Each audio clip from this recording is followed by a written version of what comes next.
What evil have you wrought on this city, Persian? Evil? It is not evil that I bring, Spartan. I bring the might of Persia and the sacrament of purification. As we speak, my Basilisk cleanses this land so that it may embrace the glory of the Persian Empire.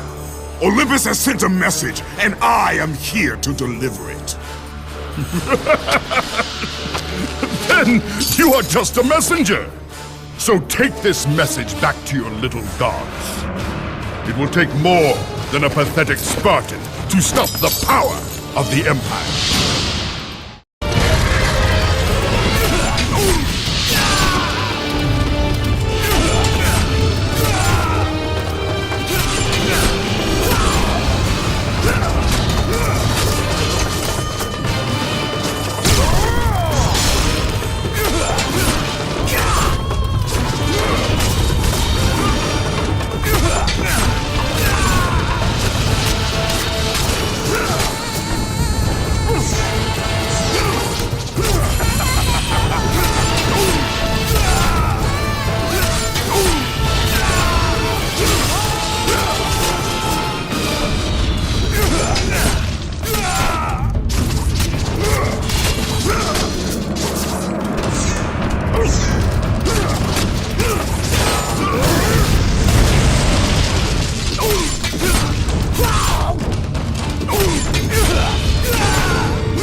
Please, spare my life, and I will give you all that you ask. You have nothing I want, Persian. Take my kingdom, my women, my gold. I won't take your riches, but I will take your life.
Fulfilling his commitment to the gods, Kratos defeated the Basilisk brought forth by the Persians.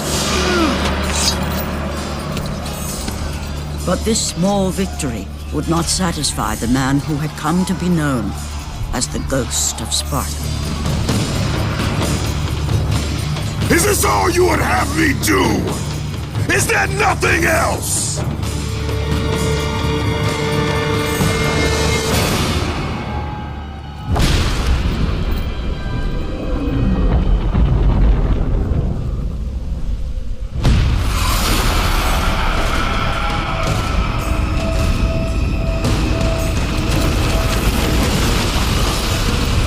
Seeing the sun plummet through the sky and the world plunge into darkness, Kratos knew this was not a sign from the gods.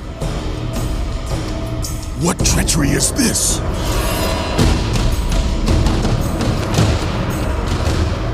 Setting his sights on the glowing horizon, Kratos made his way toward the mysterious light.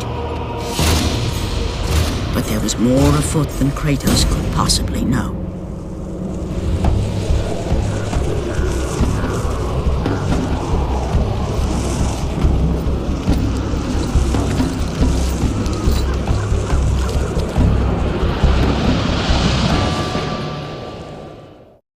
In the darkness, Morpheus, the god of dreams, awakened to a world where he and only he wielded power.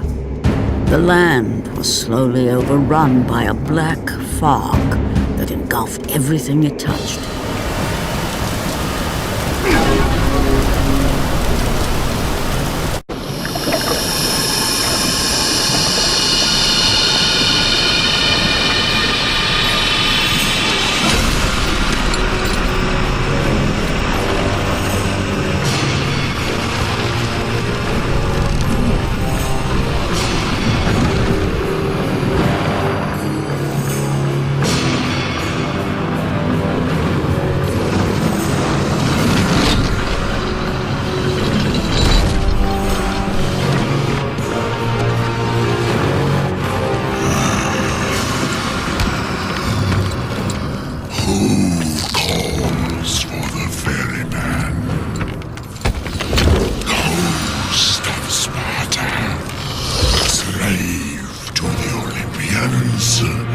I am a slave to no one, Charon.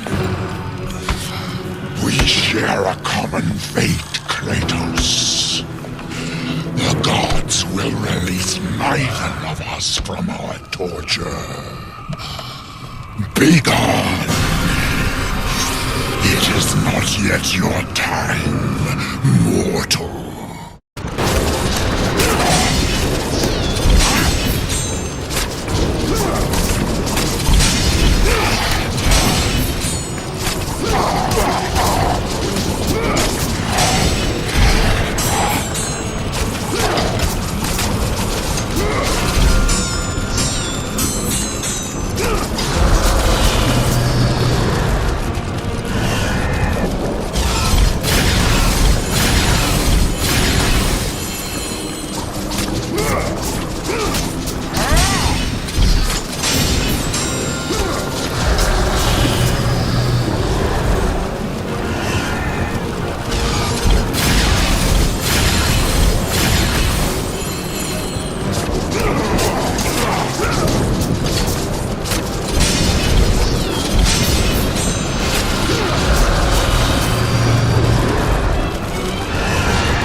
Tartarus would not hold Atlas, and they would not hold me either. The gods have obviously taken pity on their slaves. You underestimate me, Charon. This time I will not be so merciful.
Having defeated Charon, Kratos journeyed deeper into Hades and closer to his goal.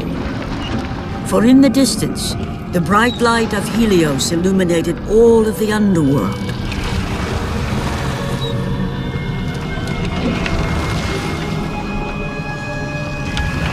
But something on the shore caught his attention. And to Kratos, it almost seemed an apparition. Calliope! Upon seeing his daughter, Kratos realized that all that he had been working for, all that he had wanted, was within reach. Years of service to the gods had not delivered him from his pain, never had it eased the burden of his past. And now, Calliope was found. Calliope!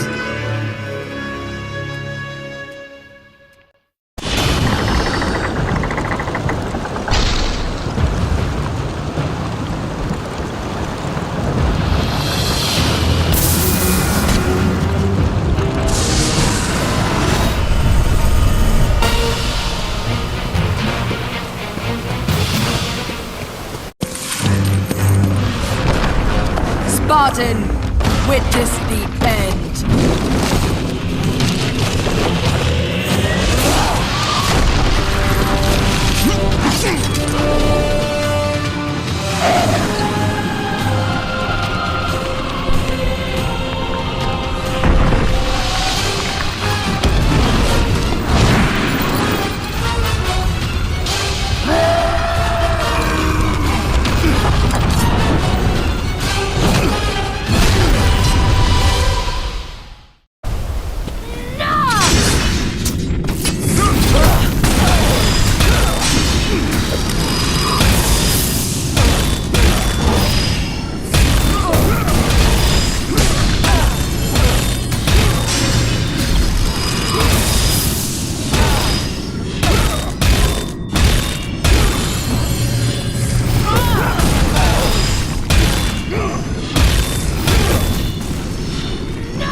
Go to her.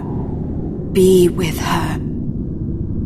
Leave this world behind. Atlas!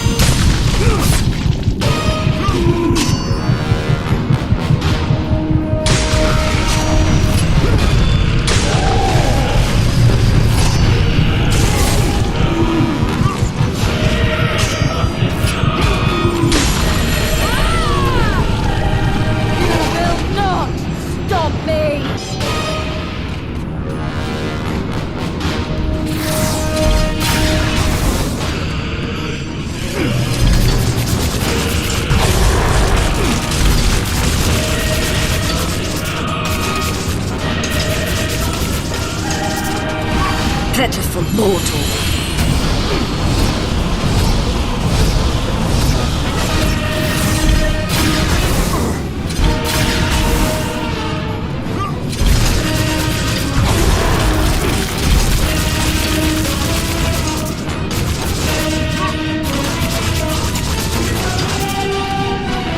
Foolish human.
Your suffering will never end, Ghost of Sparta.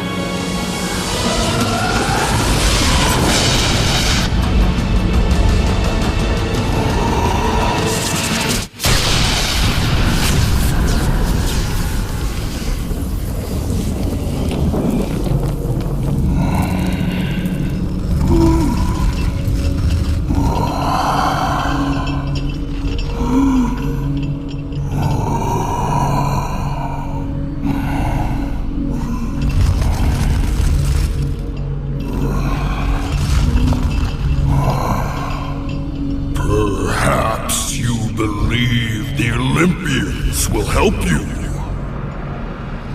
But I ask, where are your gods now, Kratos? Why do they not come to your aid? I do not need the aid of the gods! But my path is now clear to me. I will serve them! And they will keep their promise to free me from my past! I ask you, Spartan, what good is the promise of an Olympian? It is all I have, Atlas! We will meet again, Spartan. The fates have deemed it. One day, you will regret what you have done here. The mighty Atlas was left enchained, cursed to forever hold the world on his shoulders.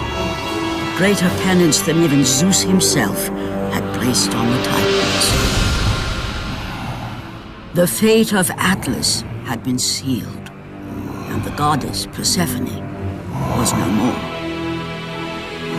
Kratos had saved mankind, but that mattered little to him. By forsaking his daughter, he had abandoned the only person he ever cared for. What he had long sought and finally found was now forever lost.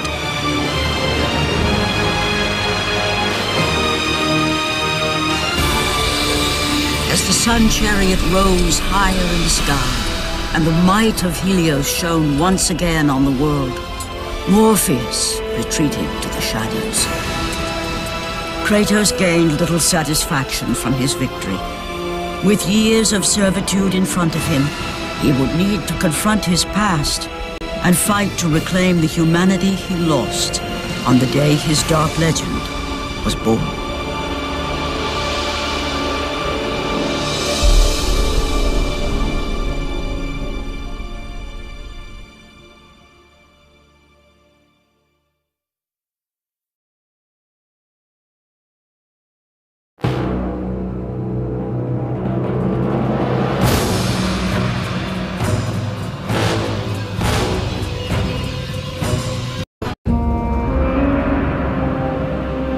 The dire toll of his relentless battles finally caught up with him as Kratos fell from the chariot to the earth.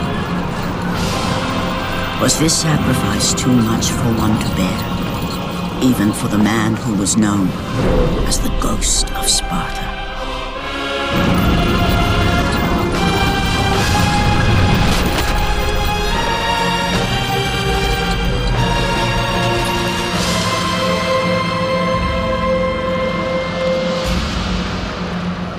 He has again served us well, Athena.